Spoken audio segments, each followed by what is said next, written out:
is your RTC Weekly Download. Hello and welcome to the RTC Weekly Download. I'm Jim Dolan. This time we have some spy stuff for you. But we'll start off first with an episode of Behind the Scenes in Hollywood. And this one's entitled, Comparing a Hollywood Studio to an Industrial Plant. Be back in about 12 minutes with some spy stuff. Bidwell McCormick takes you behind the scenes in Hollywood. Few persons with whom I have ever talked, who are not directly associated with the production of motion pictures, express any conception whatever of the vastness of a large Hollywood soundstage. Well, that's true, don't you think, about almost any great industrial plant? And that's what a Hollywood studio really is, an industrial plant in the mass production of entertainment. True, only one or two or half a dozen or so at most different productions are being fabricated at a time. But these finally emerge as hundreds of separate prints to supply as many different theaters in all parts of the country at one time. That's mass production and denotes vastness in itself. Yes, and to make an outdoor production largely under one roof, where all sound, atmosphere, sunlight, degrees of twilight and darkness can be perfectly controlled, requires almost unbelievable space, too.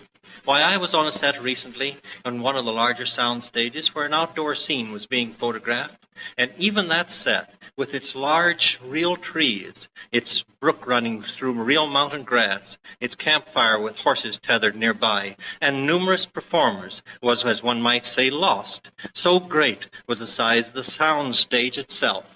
When you speak of stage, you of course don't mean a stage in the sense that stages for plays, vaudeville performances, or even the opera are known. Oh, no. The sound stage is a term used to describe the great soundproof building which houses the photographing of a scene or scenes. Some are comparatively small, some are large, and a few really immense. A huge auditorium, completely soundproof, and large enough to house sometimes a three-ring circus, or an apartment house, or a good-sized railway station. That's a Hollywood sound stage. It's really terrific. A Chinese version of RKO's First Man into Tokyo will be the first screen venture of Chinese Productions Limited, a newly formed Chinese-American film company. The Amorous Ghost is the final title for the Pat O'Brien comedy drama now in production at the RKO radio studio, which was temporarily titled Man Alive. The first assignment of Rennie's RKO costume designer, following her return to the Hollywood studio from her New York visit, will be the clothes for the magnificent tramp, Cantinflas. Here's something to watch for: Gable and Garson's first kiss. Greer Garson, as Clark Gable's sweetheart in Strange Adventure, has to cackle like a hen, crow like a rooster, and fall flat on her face, all before Gable kisses her for the first time. Grant Withers has been signed to Metro-Goldwyn-Mayer for an important role in Dangerous Partners, in which he will be cast as a heavy. Tagged in Hollywood as the body, gorgeous Marie McDonald seems definitely slated for stardom as the result of her portrayal of a sirenish other woman in the gay international pictures romance It's a Pleasure, Sonia Henney's first Technicolor film for RKO radio release.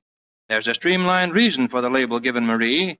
She's 5 feet 6 inches tall, weighs 123 curvaceous pounds, measures 35 inches at bust and hips, and has a 23-inch waist. Really something in this girdleless age. With the exception of the first 8 months, Marie's life has been spent in America. Vienna-born, her parents brought her to Bergen, Kentucky. Then, while she was still in grammar school, moved to New York City. Upon graduation from Roosevelt High School, the glamorous Marie joined the stage in a singing and dancing spot in the George White Scandals. Later, she did a solo turn at Gotham's famous Leon and Eddie's, sang with Tommy Dorsey's band, and on the radio with Johnny Long and Charlie Burnett bands.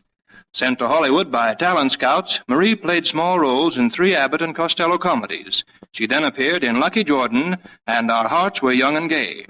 Her most recently released film is Guest in the House. Although Marie started in show business as a vocalist, she is yet to sing on the screen, but the time may come when she'll be known as the screen's body and voice. And now for station announcements. Bidwell McCormick takes you behind the scenes in Hollywood. Art.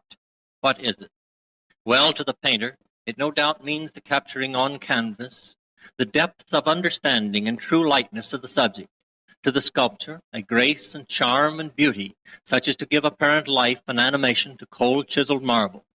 To the motion picture director and performers, it means the true portrayal of characters and a proper coordination of production setting, lighting, and performance. But to the motion picture press agent, it means but one thing: still pictures. Still pictures are the photographs taken either on the set of a motion picture scene while it is being made, or they are specially posed pictures of stars and players and other persons connected with the production.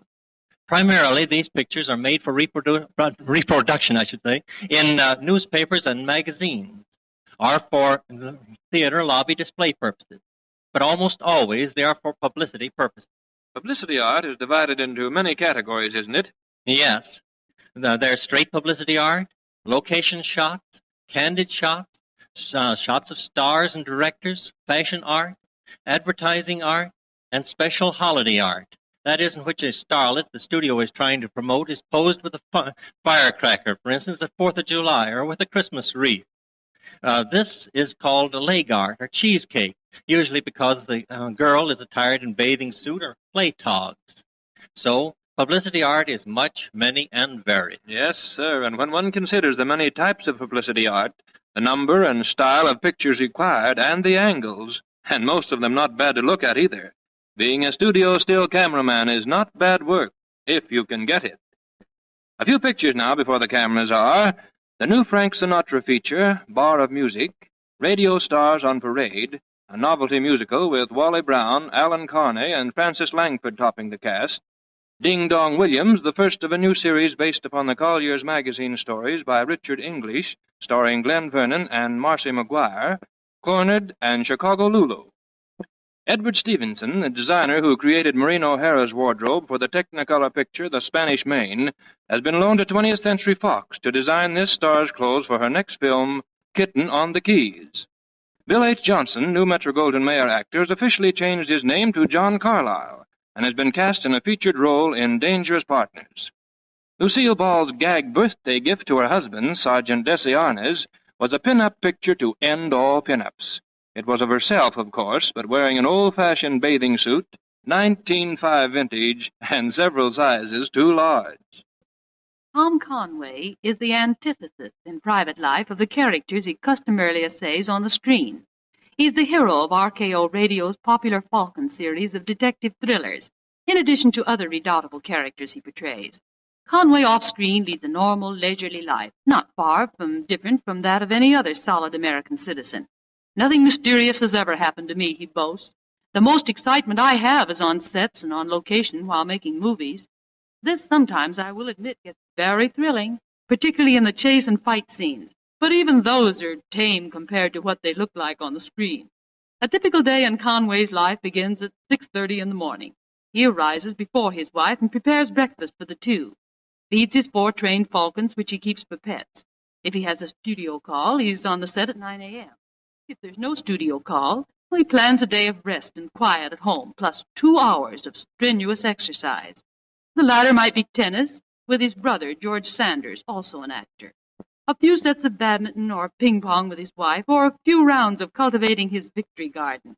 And now, a word from your local announcer. Bidwell McCormick takes you behind the scenes in Hollywood. I understand that the most neglected and scorned of movie personalities, the stand-ins, have rebelled. And if present plans work out, the stand-ins will receive the recognition they've long lacked, and soon will be spread across the country the full story of their value to the world of cinema make-believe. Well, the leader in such a movement to pay tribute to the stand-ins is Leon Errol, star of RKO's recent release, What a Blonde, and other comedies for the same producing concern. Errol has for the past 8 years worked with the same stand-in, named William J. O'Brien, a slender man just about the same build and the same degree of baldness as Rubber Legs himself. Errol said recently, "I know from my own experience how vitally important my own stand-in is to me, and I think that stand-ins deserve recognition of their great value to the films and the individual actors." I understand that Cary Grant, Ginger Rogers, and others have their own permanent stand-ins who've worked with them for a long time, and that the relationship in many cases is very much like that of close friends. That's the way it is, according to Errol, between himself and O'Brien. More than just a tailor's dummy who stands up to be lighted in place of a star. Errol says that he has relied upon O'Brien for dialogue coaching, cues, wardrobe, accuracy in a million little details which ordinarily would be only be trusted to a competent manager.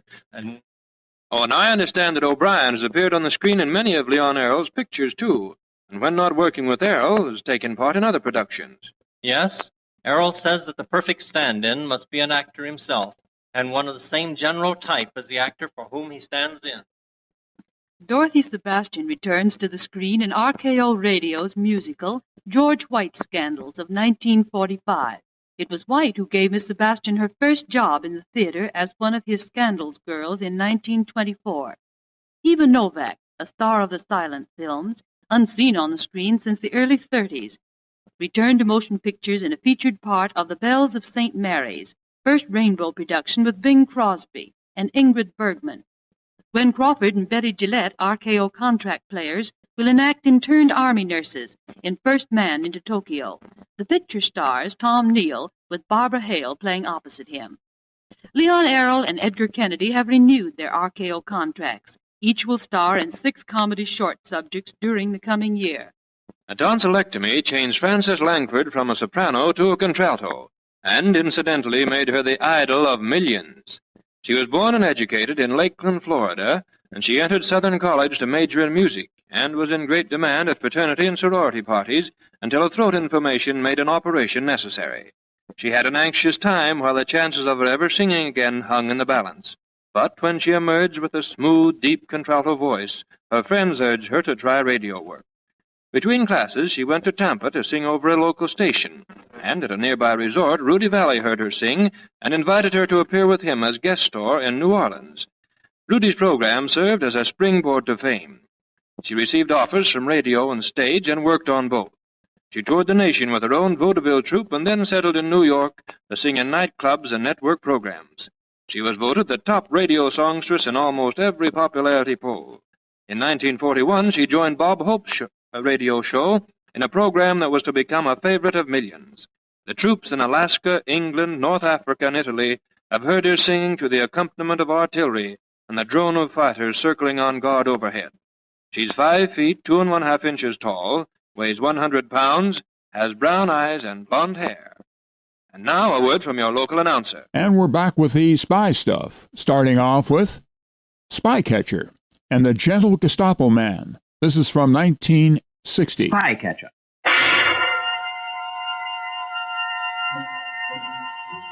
A series of true stories of the unceasing search for enemy spies in wartime, based on the memoirs of Lieutenant Colonel Oreste Pinto of the Allied Counterintelligence Service. This week's story is entitled The Gentle Gestapo Man. The part of Colonel Pinto is played by Bernard Archer. Throughout the war, batches of refugees and escapers from Europe were arriving at headquarters in London. Most of them were young men anxious to join the Free Army. Some were resistance men fleeing from the Gestapo, but some were spies. Each interrogation was a challenge. Was he friend or foe? What kind of story had he come here to tell? In one batch, there was a Dutchman, a resistance leader named Ter Hoyt. I sent for him. Will you sit down, please? Thank you, sir. Your name is Ter Hoyt? Yes, sir. You're a Dutch citizen, aged 48, married with 2 children. Yes, sir. And I see from the notes that you were in the resistance movement and operated part of an escape route through France. Yes, sir. In Paris. From Paris to Dijon. Well, as a resistance worker, you'll appreciate why we must make a full examination of your credentials. I do, sir. I made a mistake once. That's why I'm here. I took a man for what he said he was. Yes. That's the story I want to hear. Now, there's no hurry. You can take your time. Cigarette? Oh, thank you, sir. Thank you. Well, sir, I was in Paris before the war. I was secretary to the import agency. When the Germans came, I felt I wanted to do my bit, sir, so I volunteered to help the French resistance. They asked me to help on the escape route, to help the people who were coming from Holland and Belgium and didn't know their way about Paris. I was to operate the part of it between Paris and Dijon. How did it work? Well, sir, when a group arrived in Paris from the north, my contact would phone me at my office and tell me. I would then say which house they would be taken to and when they should be brought to my office. Might be in 2 or 3 days' time, because I had then to arrange with my next contact to buy the railway tickets for Dijon and arrange which train they should travel by. There was no use sending them on if Dijon couldn't accept them. When that was fixed, I would see them at my office so that they could recognize me, and I would brief them and tell them to meet me at a certain time near the railway station, sometimes in a cafe, but not to speak to me. I would then lead them to the station and hand them over to the guide, the passeur, who would take them to Dijon. Next day, I would have another phone call to the office telling me that my packages had arrived safely and had been passed on. Well, that's what I did, that little part. For how long did you do this work? About a year, sir. It went well at first. I passed a group through Paris almost every week. Then someone talked, or maybe they were just careless, but escape routes can't last forever. 2 of my people in Paris were arrested, and then one of the men on the route into Paris was arrested. I felt that my turn was coming. I became very nervous and just hated to get a message. Always I thought it might be the Gestapo. 3 months ago, it was in January, I felt I couldn't carry on. I just couldn't do it anymore. I told the resistance people, and I closed my part of the line. Did they object to this? There was nothing they could do about it, sir.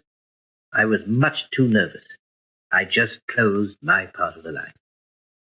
There were other routes, of course. Did you feel better for that? Did you feel that the danger was over? No, sir, not at first. There was always the danger that people I'd passed on would still be caught. They'd come to my office in Paris, and they knew me by sight. That was the dangerous part.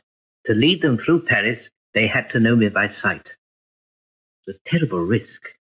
There was my wife and children to think of. If I'd been arrested, what would happen to them? But after a month, and after 2 months, I felt much safer. And then one day, this man, Peters, telephoned me at my office. I remember it well.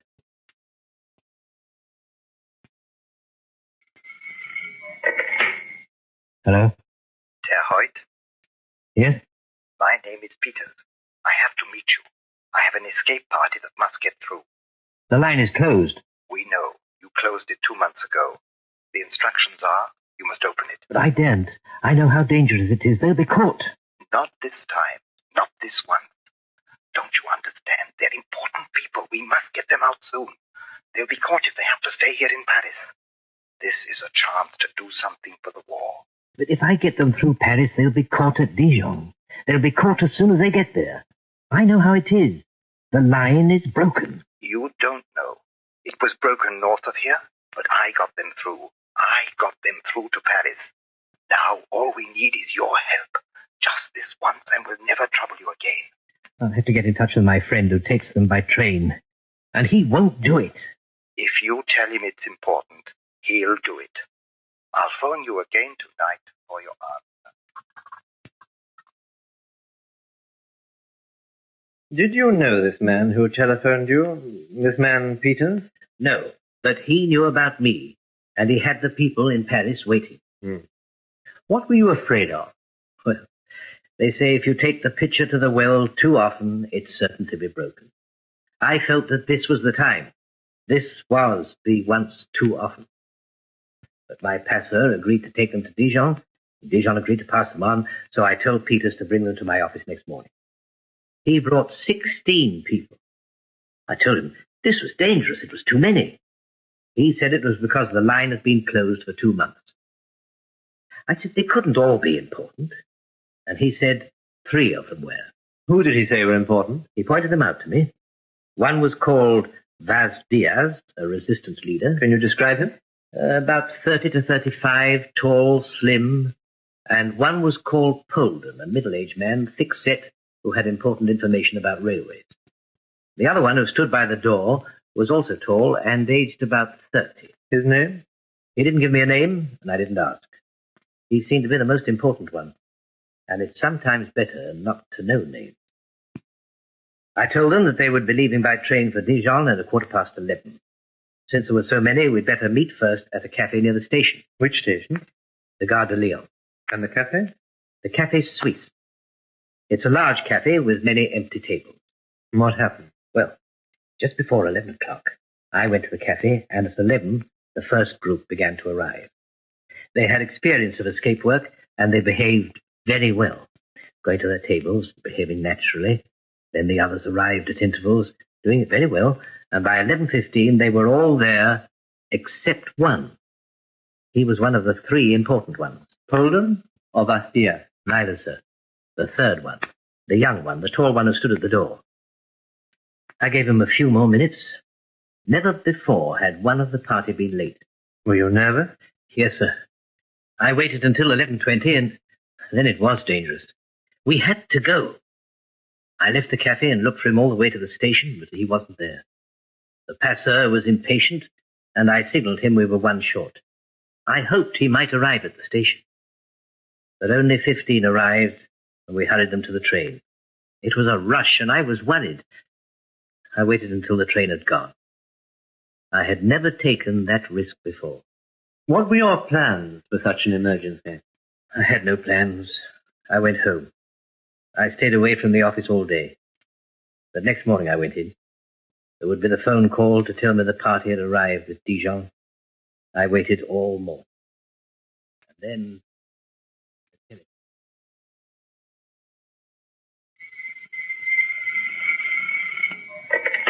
Yes? Is that Terhite? Yes. Who's speaking? I am the man who did not turn up. Oh, what happened? I'm sorry, I could not get there.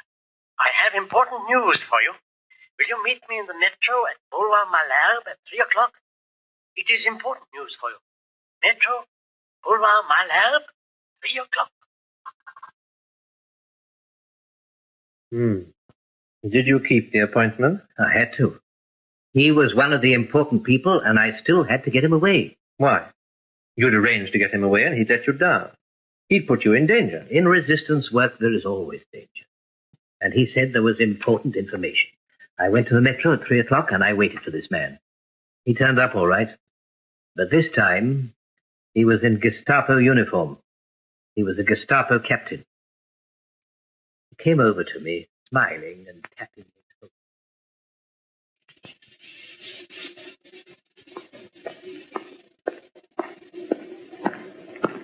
No, don't make a run for it, Terhite. It isn't worth it. I have important news for you. Your party of 15 have been arrested at Dijon. We have your passeur and your man at Dijon as well. They're all in prison. I'm arresting you for operating an escape line and assisting the enemies of the protecting power. Have you anything to say? No? Well, we don't want too much fuss. It's a pleasant day. Let's walk to my headquarters. Come on.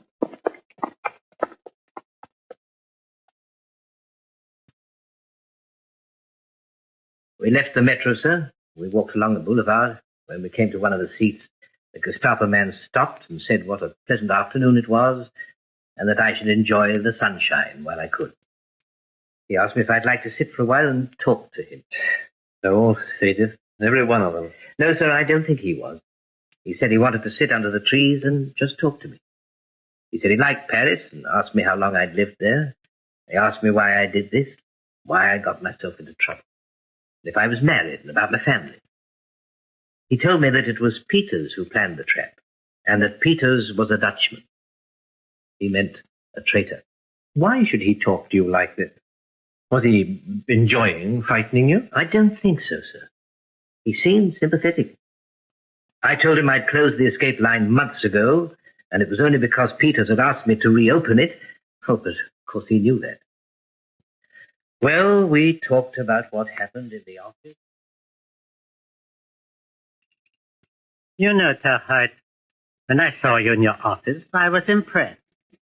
I was sorry for you, but I was impressed. I know about these things. You're not the criminal type, like the others. In my job, you get to know. That's why I wanted to have a talk with you. While you were briefing us, I was watching you. I was thinking, If I was in your shoes, I would be doing the same. For my own people, of course, the German people. But I never will be. We are in command. You understand that? Yes. So I'm going to give you a chance. I'm going to let you go. But of course you'll tell no one what I've done. I can give you 10 minutes, no more. Peters is working for me. If I'm late, he'll come to look for me. Well, what are you waiting for? You have 10 minutes. Go. Take a train. Get out of Paris. Go on. Off with you.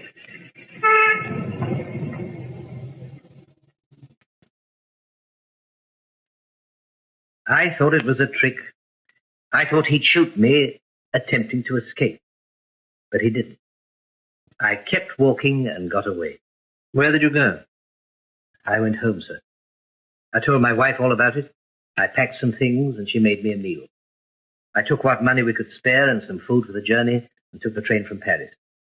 I knew the escape route, sir, and I got into Spain and then to Lisbon. And you were sent here? Yes.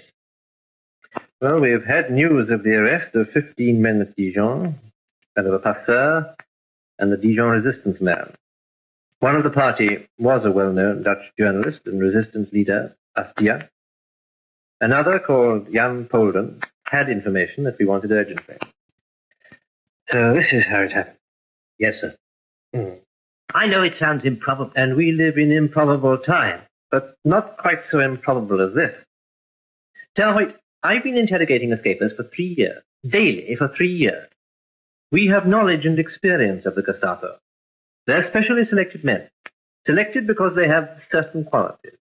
They have dirty work to do, and one of the qualities is not a soft heart. There are no gentle Gestapo men, and if there were such an animal, he'd never become a captain. Captain is a high rank in the Gestapo. Only a German could believe that the Gestapo have soft hearts. Who made up this story for you? No one. It's the truth. I thought he was going to shoot me. I don't like the Gestapo, but he let me go. All right, he's kind to you and he lets you go. And you go straight home. You discuss it with your wife. You stay while she cooks you a meal. Terhoyt, you told him where you lived, or so you say. He was sent to arrest you. He reports that you didn't turn up. What must they do next? Raid your home. Why, I didn't think of that. There are a lot of things you haven't thought of. Let's take another look at your story. He can't say you didn't turn up because you sat with him for half an hour on a bench in the Boulevard Malherbe. It's early afternoon. People are passing. People are passing. Yes, sir. And even in Paris, the Gestapo uniform attracts attention. There's a Gestapo man. Be careful. There's a Gestapo man talking to an informer. And there are cars passing. Heaven knows how many people saw you sitting there. And there on the boulevard, he lets you go. What does he say when he gets back to headquarters? I have told you what happened. And I don't believe you. You ran an escape route in Paris. You're a courageous man and a resourceful man. But to me, you are a dangerous man. You don't think I'd make that up? I'm going to find out. And I'm going to find out what conditions were imposed on your freedom. You can have some lunch and a rest now, and you can consider your story. There's one thing I want to make clear, though. Although you're here in England, you won't be allowed to land, that is to go free, until I say so. I was always suspicious of men who had been taken by the Gestapo. The weaker ones were often offered their freedom in return for services to the Germans and sent out as spies, and the Germans provided the cover stories. And who but a German could imagine a gentle Gestapo man? I interrogated Terhoyt several times. I pointed out time and again every unlikely incident of his arrest. But unbelievable or not, he stuck to the story and wouldn't alter a word. I began to wonder whether he stuck to it in desperation or because it was true. Come in. Terhoyt, sir. Oh, come in. Sit down, please. Did you sleep well? Yes. Now, what's your story now? It'll be easier for both of us if you tell me the truth. What happened after you were arrested? I have told you what happened. Very well. Let's see just how true it can be. You ran an escape route in Paris. That is true, we know. You ran it for a year and passed many escape routes through successfully. That is true. In this room, I've met and questioned many of the people you helped in Paris. I've heard many stories. I know you're a brave man. And believe me, many of our countrymen are grateful for what you've done. Now, you say that some of your helpers were arrested in December. That is true. In January, your section of the line was closed. That is true. And I accept your story of why it was closed. We also know of a group of 15 escapers who were arrested in Dijon last month. And we also know that some of them have been executed, including Holden, Basdias, and your pasteur. I knew it wasn't safe. I told them they couldn't get through. But you didn't know it was a trap, and I accept your story up to this point, and all of it's to your credit, greatly to your credit. But then you're arrested. Now tell me what really happened. What bargain did they make for your life? What have they asked you to do? If you tell me now, perhaps... He asked nothing. He gave me 10 minutes, that was all. 10 minutes to get away. But why? I don't know. All right, tell your story again. Let's see just what kind of nonsense it makes. He approaches you in the metro and arrests you. What then? He said that I shouldn't make a fuss, that I should walk with him to his headquarters. One of the seats on the boulevard, he stopped. He said the sun was warm. He said, would I like to enjoy it for a while? Oh, I couldn't feel the sun. I was cold. He said he wanted to sit in the sun and talk. He asked me how long I'd been in Paris and if I was married. He asked me to tell him about my children, what ages they were, what I called them. He asked me why I did this work, why I took this risk if I had a nice family. He asked me if my wife knew what I was doing. He talked about coming to my office. He said he was impressed by me, that he was sorry for me because he knew it was a trap. He said he knew I didn't want to do it. Go on. He said he liked me, that he knew I wasn't the criminal type. He said that if he was in my position, he would be proud to do the same. He meant for the German people. But he didn't have to because they'd won. He told me about himself. He even told me his name. His name? Yes, sir. That was before he said he would give me a chance. What was his name? I promised I wouldn't tell anyone. What was his name? I promised I wouldn't tell. To get him into trouble. If what you say is true, he's in trouble. Lots of it. But you didn't want to get him into trouble, so what did you do? You went home. You went to the one place where Peters or any other Gestapo man would look for you when your friend said that you'd gone. Was that protecting him? Of course, when your whole story is such nonsense, everything else becomes nonsense, doesn't it? Terhoyt, I said I suspected you of having made a bargain with the Gestapo, but not this kind of bargain. However, it does show that you're capable of it, doesn't it? No, sir. Capable of keeping a promise to the Gestapo, you, a resistance worker. What about your friend the pasteur? He's dead. I'll tell you his name. I'm waiting. His name is von Winterfeld. Hauptmann von Winterfeld. Thank you. So, your good friend von Winterfeld, the gentleman of the Gestapo... He is not my friend. I'm grateful to him for letting me go. That is a fact. I'm telling it to you as a fact and nothing else. Very well, let's go through your facts again. He gives you 10 minutes. He tells you it's all the time you can have. That Peters will be suspicious. He says, go. Get out of Paris.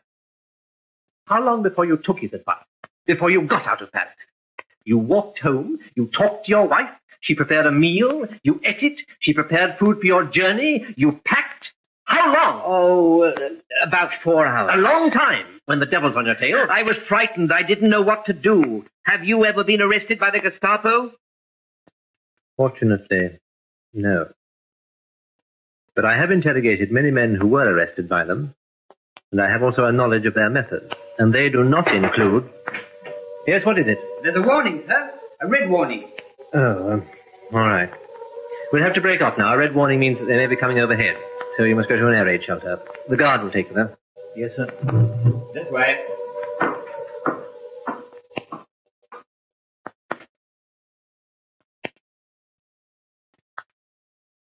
As I had told Herr Hoyt, I had interrogated many victims of the Gestapo, and I was in no doubt of their methods, especially their methods with resistance leaders. There was no place for gentlemen, no place for a gentle Gestapo man. His story was unbelievable. But we had our own methods of getting at the truth, although they took time. Inquiries to the resistance, interrogation of other escapers, cross-checking of facts, scraps of gossip. In the end, from Paris, I got the information I needed, and the plot became clear. Right, sir. Well, come in. Sit down, Dean. Last time we met, I told you that we had our own ways and means of getting at the truth. Yes, sir. I have it now, and the news is not entirely good. What is it, sir? We've had news from Paris. You said you gave this Gestapo man your address. Yes, sir. A week ago, a Gestapo officer called at your home. He told your wife that he'd call for the money that you had promised him. But I didn't. I didn't bargain with him. 40,000 francs. But I never had so much money. No, your wife explained that. He said you kept it hidden. It seems he was quite friendly, but he insisted on searching the house. He found nothing and went away. Was it von Winterfeld? He even gave his name to your wife. He said you might have mentioned it to her. But I didn't. And I didn't offer him money. No, I don't believe you did. Then why did he go to my house? Blackmail? Or just an opportunist, perhaps? We shall never know. Your wife told the resistance about it. They checked it. They've also identified Peter. Now, this information from Paris is reliable, and it supports your story. Thank you, sir. Every word I told you is true. Yes, I believe your story now. But I said the news was not all good. Unfortunately, your wife didn't only complain to the resistance. She told the neighbors. And, well, you know what can happen. We have news that your wife has been arrested by the Gestapo. Oh. I'm sorry I had to tell you this. But you, of course, are now free to go. Thank you. But why did she have to tell anyone? Why did she have to talk?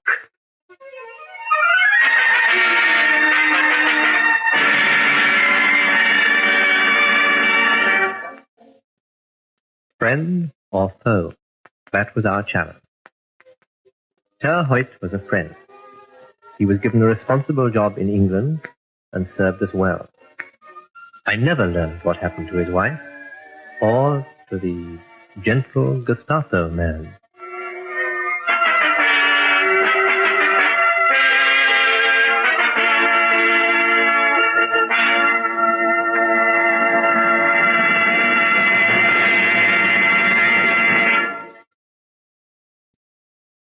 You've been listening to Spycatcher, with Bernard Archard as Colonel Oreste Pinto. The script was written by Robert Barr, and the program produced for the BBC by Charles Mack. Now let's jump back to 1939 for an episode of Secret Agent K7 Returns and Master Spy.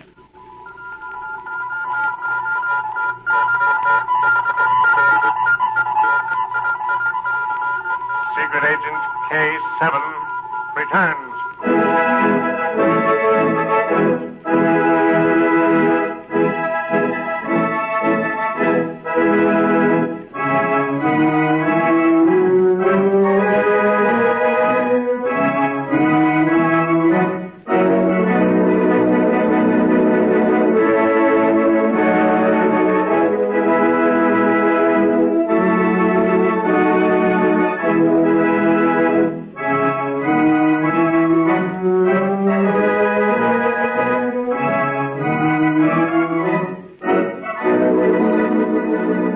America's number one adventurer, K7, former United States secret agent who operated in 22 countries, on land, on sea, and in the air, brings you a story of today. Here is K7. Ladies and gentlemen, recently my old friend, Special Agent B9, sent me the case history of how a master spy was brought into a country. The plot was carefully worked out, and, but for the patriotism of a naturalized citizen, it would have been successful. Had it been, military secrets of great importance would have gone to an enemy nation. As usual, John Holbrook will introduce the story. Thank you, K7. Special Agent B9 and his young assistant, Rita Drake, have just arrived in a famous seaport city after an ocean crossing. It's the evening of their first night ashore, and we find them dining together at the small, exclusive hotel where Rita is staying. Well, the food is delicious here, B9. Oh, I forgot to tell you. When I registered, I found a letter from Dad waiting for me. A letter from your father? Good. Yes, waiter, what is it? This note was just delivered, monsieur. The man is outside. Thank you.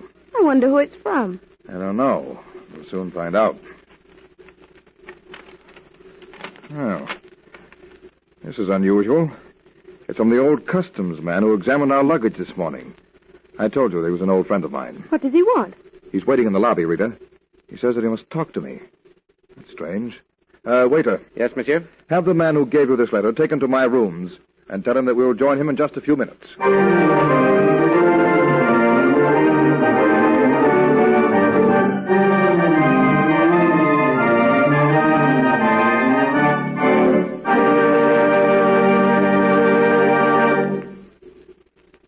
A few minutes later, the old customs inspector sat opposite B9 and Rita and told his story.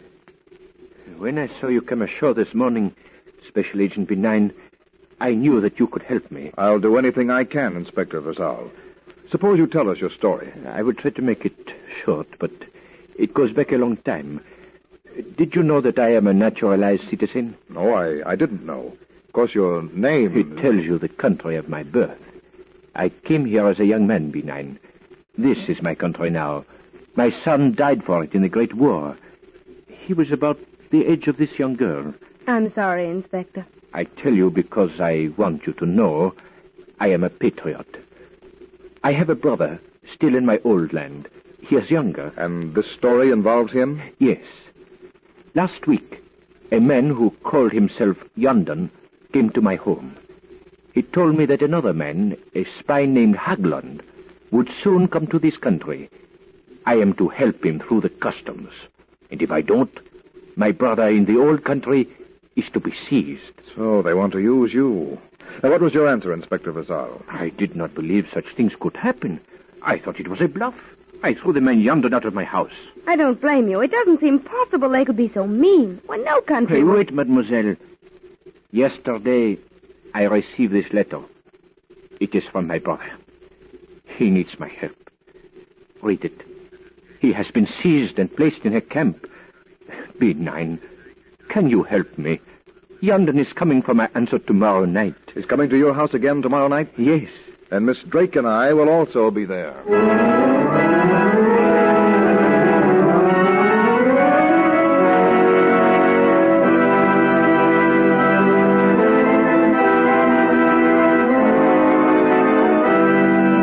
The next night, B9 and Rita waited at Inspector Vasal's home.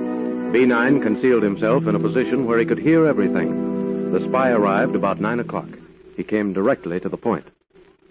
I've come for your answer. What is it going to be? I don't know. You heard from your brother, didn't you? Yes, I had a letter from him. Then you had better make up your mind quickly. Haglund is already on the way here. His ship docks in 3 days. Unless you let him in... I let him through the customs. I'll do it. On one condition. What is that condition? That you furnish proof that my brother has been released and put over the border into another country before Haglund's ship docks. You think you can bargain for your brother's release? Otherwise, I will see that your spy Haglund is seized. My brother must be allowed out of his own country and into one where he will be free. He must also be allowed to carry his money and possessions with him. I take your message to our leader. That is all I can do. Tell him that I mean business. And unless my brother is freed, I will expose the spy. That is all. Good night.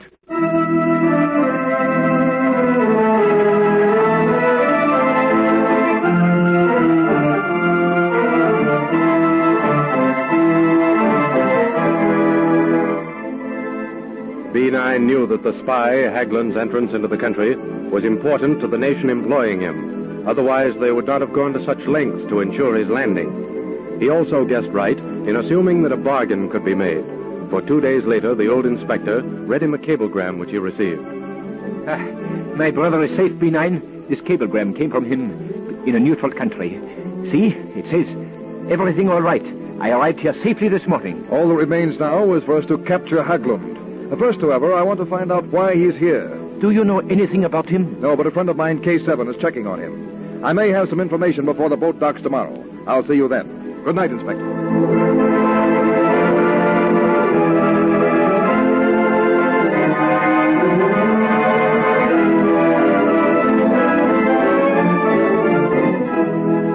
That night, a new element of mystery arose. K7 learned that a famous aviation expert, whose name was really Haglund, was supposed to be aboard the incoming ship. He was coming to purchase military planes for his government. Was he a spy in disguise, or was he the real expert?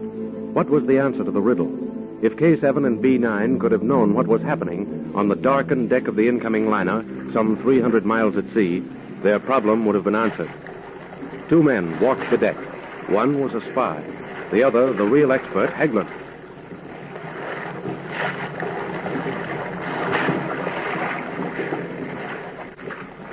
Pardon, you're Monsieur Haglund, the aviation expert?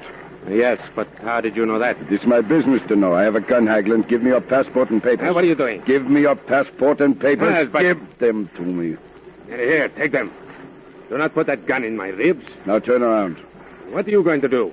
From now on, I am Haglund, the aviation expert.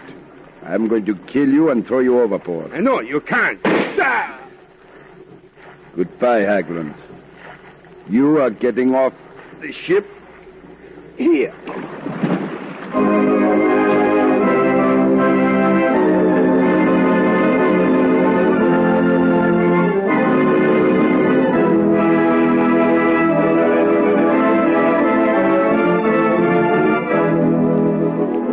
Early the next morning, before the murder was discovered, the spy, posing under the name of the expert Haglund, landed. The old inspector saw him through the customs and learned that he was going to a great airplane plant the next day. This information he gave to B9 a few hours later. Did you see him when he landed? Yes, and I recognized him. His every move was being watched. We've found out a great deal since the ship docked, Inspector. He's not only a spy, he's a murderer. You have found out that? We suspect it. One passenger was missing, Inspector. Unless K7 and I are wrong, the spy killed Haglund and took his papers. Now, what did you learn? I followed your instructions. I told him that I would work with him, that I would do anything. And because I put him through the customs, he believed me. He even told me where he was going. Where is he going? To the aviation plant. He goes there tomorrow. He will study blueprints, take pictures. Tomorrow night he comes to my house. I am to take his pictures and get them on board an outgoing ship. So that's his plan. I doubt that he will ever reach your home tomorrow night, Inspector. But he said he would come, that I was to take the plans. Yes, but tomorrow morning when he reaches the airplane factory, I'll be waiting for him.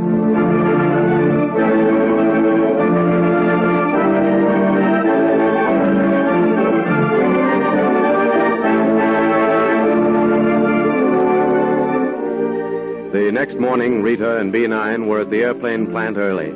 It was arranged for B9 to take the place of the chief engineer for the day. Rita posed as his secretary. Together, the two made their preparations as they waited for the spy to arrive. Put the blueprints of the new planes there on the desk, Rita. There. I guess we're ready. He should be here in a minute, B9. Yes. You'd better go outside to your desk. Remember, as soon as he arrives, show him in. After he's been with me a minute or two, then ring my telephone. I'll call you. Good luck. A few minutes later, the spy arrived and was shown in. Mr. Haglund is here. I'm glad to know you, Haglund. That will be all, Miss Drake. I see you're ready for me. Blueprints. Yes. Since your government is interested in buying our planes, I thought you would like to study their specifications before we go to the test field. Yes, that is a good idea. You are thoughtful. These are very interesting. Let me explain... Oh, pardon me while I answer them. Hello? I'm busy, but... yes, I'll come out for a minute. Will you excuse me? I've been called out. I'll only be gone 10 minutes or so. It'll give you time to go over the blueprint. Not at all, not at all. I should be most busy. These prints, they interest me. I'll hurry back. Take your time. It was a trap. Once outside the office, B9 and Rita watched cautiously over a transom. The spy worked fast. He took a small camera from under his coat and photographed one blueprint after another. B9 and Rita watched him work. As he finished, they stepped into the office with leveled revolvers. All right, Haglund, put up your hands. What is the meaning of this? Take his camera, Rita. Give it to her, Haglund. This is an insult. I will see my country's ambassador. You have no country. You're a spy. You cannot prove it. As chief engineer of this... I am not chief engineer. I am Special Agent B9. And you are the master spy, Zaro Rodenwald. What are you going to do with me? I arrest you for the murder of the aviation engineer, Stefan Haglund. And I suppose you think that a court will believe that charge? I think so. We have just found a deckhand who witnessed that murder, Rodenwald. At first he was frightened, but now he's ready to talk. You're under arrest. The spy Rodenwald was convicted on the civil charge.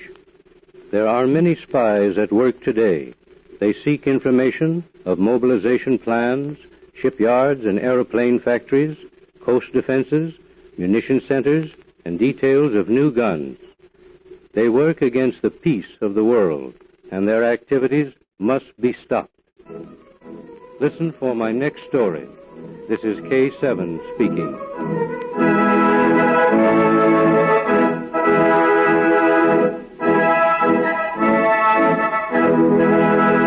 That's it for this week. We'll be back next week with more old-time radio. I hope you can join us then. Till then, this is Jim Dolan thanking you for listening.